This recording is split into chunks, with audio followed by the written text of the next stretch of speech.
What's up YouTube, it's Trey and I'm back with another video, and today I'm gonna be reacting to Larry Bird's stories that prove he's the best trash talker of all time. Now this video was recommended by me. I'm sure a few of y'all already know, man. I just reacted to Michael Jordan and Larry Bird. I think that was like the last matchup ever. And I ain't gonna lie, I was real impressed by Larry Bird's game. Like, he was different. And like I told y'all in the last video, like I never really watched much of Larry Bird at all. Like I always knew, he was a legend. I always heard that he was, one of the greatest of all time, but I never really took the time to sit down and watch, what he do. So, I ain't gonna lie though, I love trash talking though, so I'm kinda excited to see this one. I wish they allowed more trash talking in today's game, but unfortunately they don't.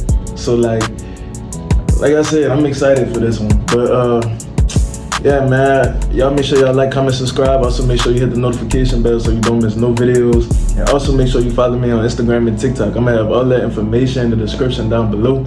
And with that being said, man, we about to dive right into it. Let's get it. Larry Bird was one of the biggest trash talkers in basketball. And a lot of people say, really? They thought it was Reggie or Charles. Bird used to tell me, look here, man, you supposed to be a great defender, right? And I'm gonna make sure I tell you where I'm gonna shoot the ball at. Yeah, he said, I'm gonna get it right here. I'm gonna shoot it right in your face. And I'm looking at this guy like, he's nuts. I'm gonna go shoot this motherfucking jumper in your face right there in that cone. And it's gonna be your Christmas present. I'm gonna wrap it up and bust your head open. And that's exactly. Ain't no way Larry Bird used to say all that. Come on, man. Nah, that's crazy though, for real. Like, whenever I go like hoop with my partners and shit, like we trash talk like that. Like we'll have times when we'll tell each other exactly what we about to do and actually do that shit. But for Larry Bird to be doing this shit against legends, like, niggas that's like some of the greatest players of all time, I fuck with that, you know what I'm saying? Like I said, I love trash talk. Like I wish that like they still allowed that in today's game without calling technicals and shit. But I feel like trash talk only make the game more intense. It make the game better, and I feel like it bring out the best in players. You know what I'm saying? So I hate the fact that that's a technical now. Like I hate that shit, dog. If he tell you gonna hit a shot in a certain place, he gonna do just that, and ain't nothing you can do about it. Being a better player each step I took, I was able to go up more than the other guys. I had a green light, I could make plays, but I always knew early on, especially when I was a junior, senior high school, that probably the outcome of the game was going to depend on me. Well, yeah, I interviewed Gary Payton, a venomous trash talker. And I asked him who the most vicious trash talker he's ever encountered. He said Larry Bird. Oh, no question. Bird talk shit like we talk. Let me tell y'all something. Bird used to tell me, look here, man, I'm gonna go shoot this motherfucking jumper in your face right there in that cone. And it's gonna be your Christmas present. I'm gonna wrap it up and bust your head open. All that shit. He told me, young fella, let me tell you something. I can shoot a jumper anywhere I want to. You supposed to be a great defender, right? I'm gonna make sure I tell you where I'm gonna shoot the ball at. And I was like, man, come on now, you're not gonna shoot the ball. And so he said, I'm gonna take you over in that corner right there. You see it over there by my bench, right? And I'm gonna give you something, and it's gonna be this jumper. So he went right to that corner, and I'm up on him, I'm under him, and he said, young fella, what did I tell you I was gonna do? And he turned around, raised up, and it was all drawn. I ain't gonna lie, that's crazy. That's crazy, bro. That's crazy. I ain't gonna lie, like,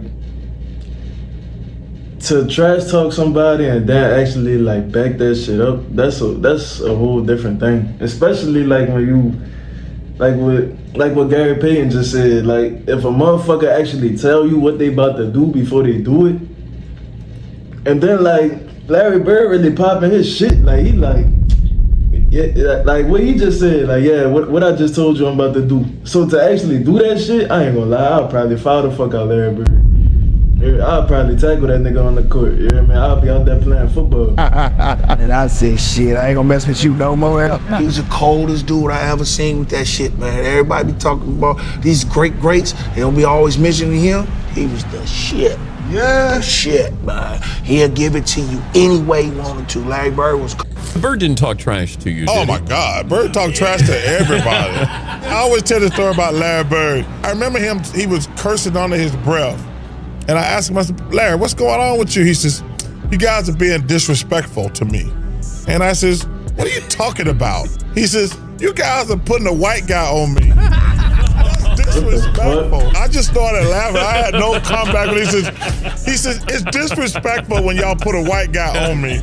Larry said, I'm insulted that they would put a sorry dude like you on me. He said, no, I don't even want to play no more. He would drop the ball and take a turnover. And I'm looking at this guy like, he's nuts, you know? I ain't lie, I gotta see footage of this shit. Larry Bird just dropping the ball, like, that's crazy, bro. That's crazy. The story goes that when he played against Denver, they had a guy named John Hansley, a white guy, really good defender, right? Okay. They put him on Larry, and Larry was weighing his ass out. Absolutely. And Larry would run by the bench and tell Doug Moe, who was the coach, get him off me. That's disrespectful. Put a black guy on me. Because when he played back in the day, I ain't lying.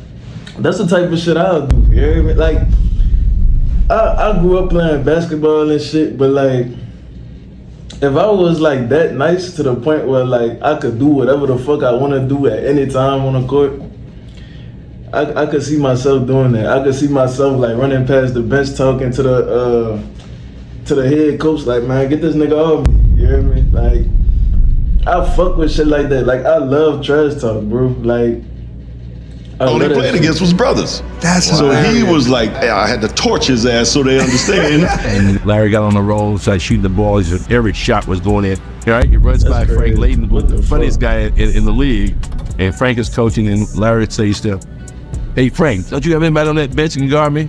He goes, so nobody out here can. Frank looked down at the bench and goes, no.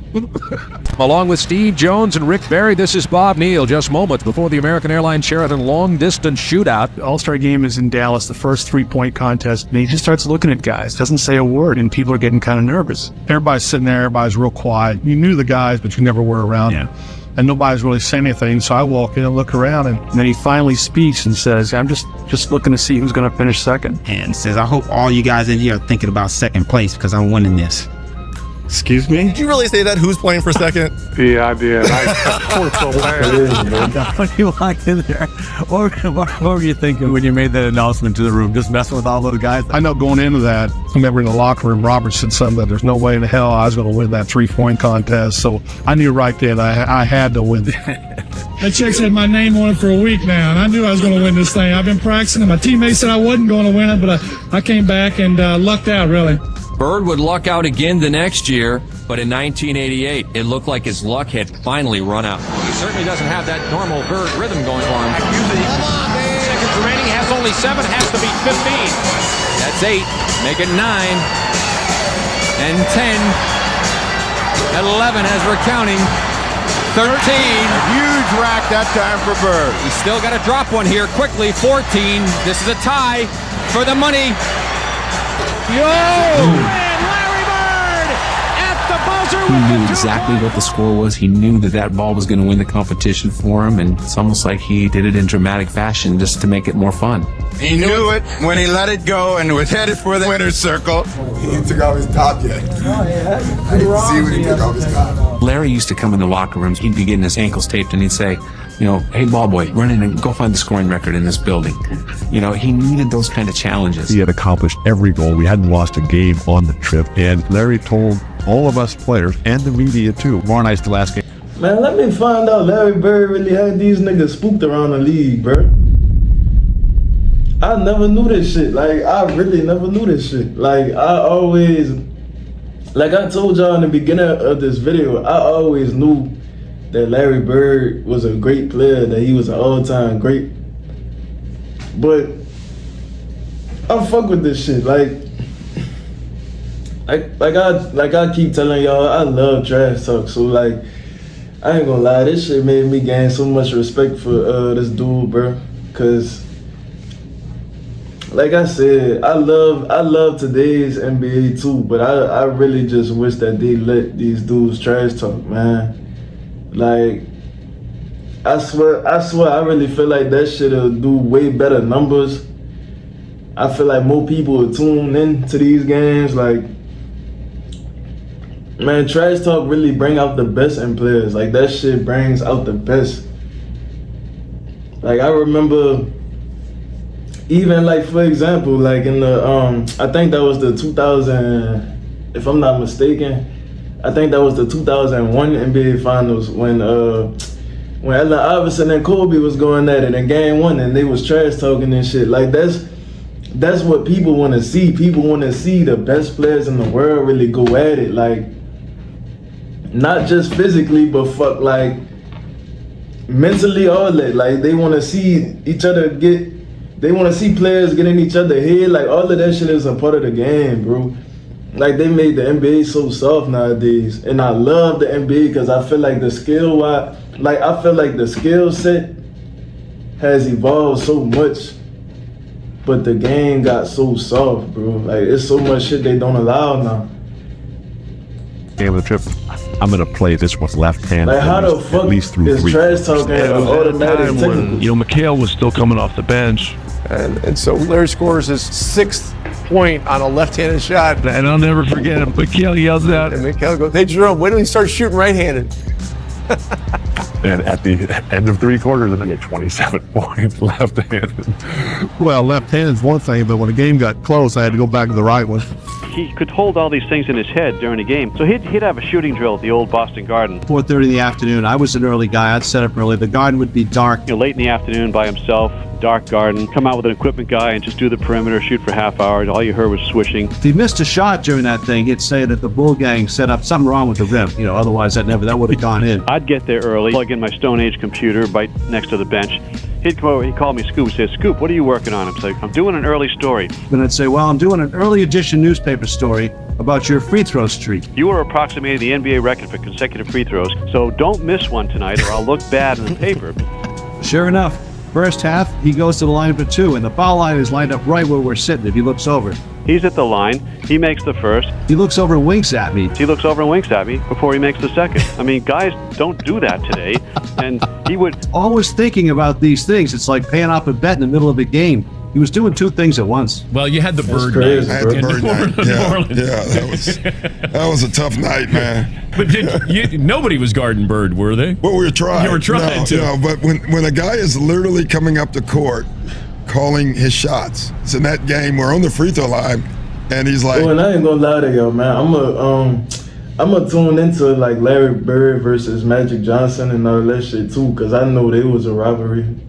You know, the Celtics and the Lakers, I know that was always a rivalry. So I'm gonna tune into that for y'all too, man, because I never really watched that before. Of course, I've seen certain clips, but I never really tuned in for real. He literally says, "It's off the glass. Who's next? Where you want this one from?" And he just made one after another, and he just tortured them mentally. That game, he tortured all of them. I think Bird went by the bench one time too. He fell in the bench. Oh, he did. Yeah, and he called that one. That was the one where he fell in it. He literally said, "Off the glass into the trainer." And, No way. Yeah. His last shot, he said, in the trainer's lap, coming down the court. He shot this high rainbow. It goes in. Ricky bumps into him and knocks him on our trainer's lap. So it was exactly what he said. Antoine Carr and Cliff Livingston got fined by Fratello, I think. And Eddie Johnson for celebrating Bird. Yeah, it was the best film session. Every time when I see Mike, we still laugh. God, it was so it was the greatest film session ever, because back then, you watched the real game and just went, with a video, and Mike rewound the celebration 20 times. And they show a shot of our bench. Cliff Livingston and Eddie Johnson. That's crazy. This nigga Larry Bird had his fucking opponent celebrating on the bench. I ain't never seen no shit like that before. These niggas, he got fans on the other team. Like, that's crazy, bro. Standing up, giving each other high five. I mean, everybody was entertained by this. Even the guys on the Atlanta They bench. got fined for that, I heard. Yeah. Watch the reactions on the Atlanta bench. You see Scotty Hastings put the Hey man, them niggas just enjoying the show, bro. And, like, you can't hate. Like, it's just one of them situations where you gotta give credit where it's due. You know what I'm saying? They gon' find them dudes because, you know, they enjoying the fucking game. Come on, bro. Like, at the end of the day, it is what it is. This nigga was doing this shit. Yeah, watch Cliff Levingston over here. I think this is Cliff. Fratello wouldn't let it go. He just kept rewinding. Showing the guys, you remember they're giving each other high five. And then somebody falls off the bench. Yeah, too, that was Eddie Johnson. Yeah. Eddie Johnson falls off the bench in laughter, and Antoine Carr and Cliff gives each other high five. And our film session was 20 minutes of that. And so it was a bad night. The first game against Larry Bird, it was shocking. And I'm a rookie, you know. I go shake his hand, and he put both hands behind his back. And I'm saying, okay, he's getting his head ready to play. First play of the game, he says, I don't know where they got you guarding me, Holmes. And he shoots a 3. I was pissed. You know, I said, I wasn't mad he hit the 3. But this bitch just called me Holmes. You know? And so it's set up for a really interesting game. Because I remember one time I came down and I dunked it on him. He laying on the ground. He fouled me, and I'm pointing. And he said, hey, Rook. I said, what? He said, I like you. You know, he said, you got balls, but I'm still going to get 30 on your ass. You know? Yeah, but I ain't lying. If I would have dunked on Larry Bird like that, I probably would have stood over him. You hear me? I would have been popping my shit. I know he probably would have dropped 50 on me after, but hey. If I go to reach to give you a handshake before the game and you put both of your hands behind your back and don't shake my hand back, hey, and then I dunk on you like that in that game, yeah, I'm gonna stand over you and I'm gonna talk my shit. You hear me? I'm sorry. 38, so he kind of proved his point. But I had to pay my dues. I wasn't upset about that because, you know, back then, you know, as a rookie, you know, you got to pay your dues. Simple as that. It was funny, the first time that I played in my rookie year, I guarded Larry Bird, and it took me about 10 minutes to realize I should be probably guarding him instead of staring at him. You know? And he came down, it was funny, he came down one time, and Mark West was the center on our team, and Larry looked at me, and then he looked at Mark, and he said, Mark, I'm going to go down, I'm going to come off the screen, I'm going to catch it right there, I'm going to turn around, I'm going to shoot it in the rookie's face, and then I'm going to run down the floor. And that's exactly what he did. And I'm sitting there, that just happened. But did he talk to you, or you weren't good enough? He talked through me. He never addressed me. I love that. Like I wasn't even there. And did Mark West going? Mark was like, all right, okay, yeah, all right. You probably will. Good luck. And then he did. He did it. Well, there was nothing I could do about it. He backed up whatever he said. If he tell you going to hit a shot to certain place, or if he going to take you down to the post, turn around, hit a fadeaway J, he going to do just that. And ain't nothing you can do about it. These guys came in together in 81. There's Kevin, there's Larry, there's Robert. Bro, the funny thing is, it's like only the players know this shit too. Like, it's like if the players ain't say shit, like they'll have no idea that this is what this nigga used to be doing on the court. Miss Johnson, Danny Ainge, they knew what each other could do. And what I did was said, okay, let's see what's happening out there. And you'd see Larry shooting a 3-pointer, and then I call a timeout, and they didn't count the 3-pointer. Larry just hit what would have been the game-winning shot, but KC called timeout. It won't count. It does not count. Boston had called a timeout. Larry came back to the bench, and he was a little upset. So he's very upset with that, so I diagrammed the play. He says, heck with the play, Case. Hey guys, when I come back after timeout, I'm going to go right to the same spot, and I'm going to kick it in. Give me the ball and tell all the rest of the guys to get out of the way. I said, shut up, Larry. I'm the coach here. Okay, all right. Then you should take the ball out, give it to Kevin, then you throw it to Larry, and everybody get the hell out of the way. Celtics are down by 2 points. Hey, I'm gonna cut this video short right here, man. We already at about 20 minutes. I ain't gonna lie, like I said, this shit really made me gain a lot of respect for him. I really feel like I used to, before yesterday and today, I really used to sleep on Larry Bird, bro. Like, but I gained a lot of respect for him, man. I see what y'all be talking about, bro. I gotta admit. But man, if y'all stayed this long into the video, man, y'all make sure y'all like, comment, subscribe. Also make sure you hit the notification bell so you don't miss no videos. And also make sure you follow me on Instagram and TikTok. I'm gonna have all that information in the description down below. And shit, yeah, with that being said, man, I'll see y'all in the next video.